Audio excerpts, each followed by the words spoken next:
اور عاد اور سمود کو بھی ہم نے ہلاک کر دیا، چنانچہ ان کے ویران گھر تمہاری آنکھوں کے سامنے ہیں،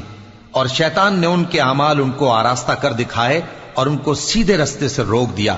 حالانکہ وہ دیکھنے والے لوگ تھے۔ اور قارون اور فرعون اور حامان کو بھی ہلاک کر دیا، اور ان کے پاس موسیٰ کھلی نشانیاں لے کر آئے تو وہ ملک میں مغرور ہو گئے، اور وہ ہمارے قابو سے نکل جانے والے نہ تھے، تو ہم نے سب کو ان کے گناہوں کے سبب پکڑ لیا۔ سو ان میں کچھ تو ایسے تھے جن پر ہم نے پتھروں کا مے برسایا، اور کچھ ایسے تھے جن کو چنگھاڑ نے آ پکڑا، اور کچھ ایسے تھے جن کو ہم نے زمین میں دھسا دیا، اور کچھ ایسے تھے جن کو غرق کر دیا۔